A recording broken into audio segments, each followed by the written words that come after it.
The crowd parted like a river around a stone. There, in the middle of the bustling city square, an old man knelt on the cold pavement. "I'm not garbage," he whispered, his voice cracking as a well-dressed man tossed a half-eaten sandwich at his feet, laughing with his friends. The old man, named Arthur, had once been a master carpenter, his hands capable of bringing wood to life.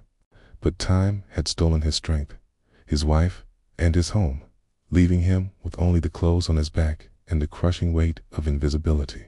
For 7 years, he had been a ghost in his own city, a forgotten man surviving on scraps and the dregs of forgotten kindness. People saw him, but they didn't see him.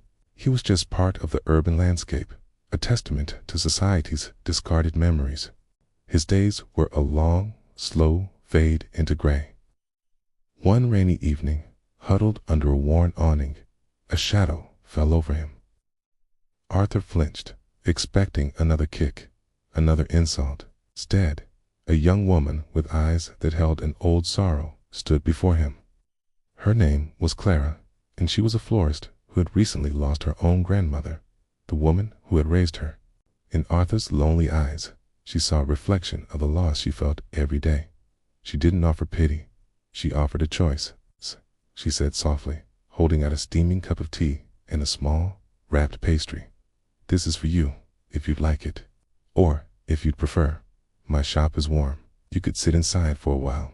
No one will bother you." For the first time in years, someone had given Arthur a choice, not a command or a handout. He had been seen not as a problem to be solved, but as a person. With trembling hands, he took the cup and followed her.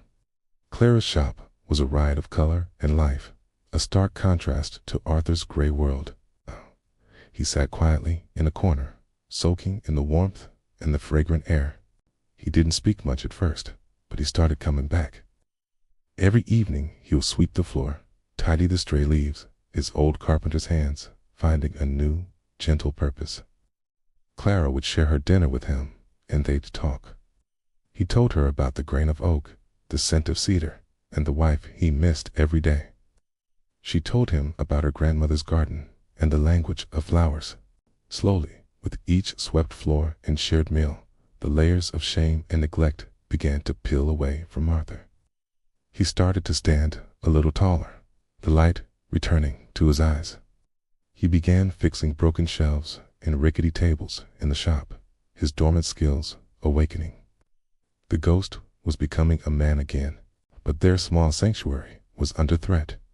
The building's new owner, the same arrogant man who had humiliated Arthur in the square, had tripled the rent. His name was Mr. Sterling, a developer who saw history and community as obstacles to profit. He wanted to demolish the block for luxury condos. He issued an eviction notice, giving Clara only 30 days to vacate the shop her grandmother had built. The news was a devastating blow, threatening to plunge them both back into the darkness from which they had just emerged. Clara was heartbroken, ready to give up. The world, it seemed, was designed to crush the small and the gentle. That's when the forgotten carpenter remembered who he was. Arthur looked at the eviction notice, then at Clara's tear-streaked face. The fragility was gone, replaced by a quiet, unshakable resolve. "He wants to erase history," Arthur said, his voice firm.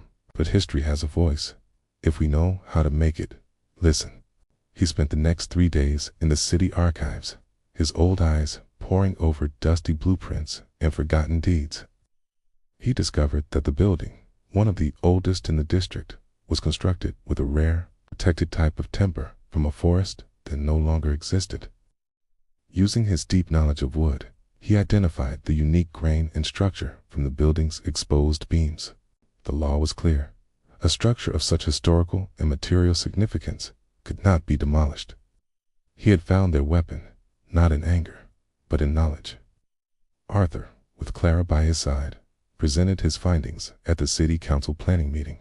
Mr. Sterling scoffed, dismissing him as a rambling old homeless man.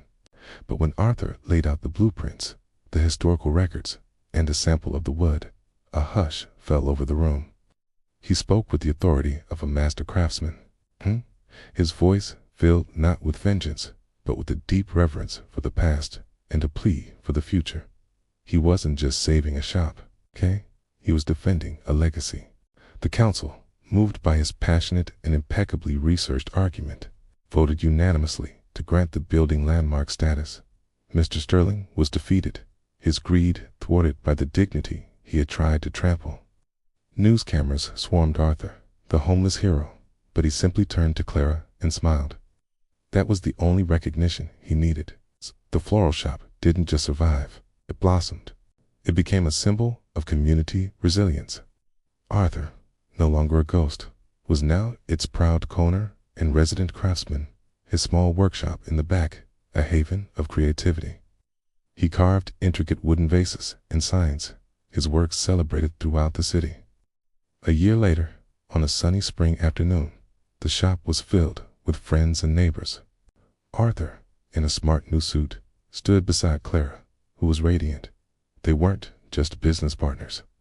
They had become family. He had found a daughter, she a father. As he handed a small, beautifully carved wooden bird to a wide-eyed child, he saw his own reflection in the shop window. He was no longer the man kneeling on the pavement. He was Arthur, the carpenter. He was home. Remember, it is never too late to find your purpose, to reclaim your dignity, or to build a new family out of love and respect.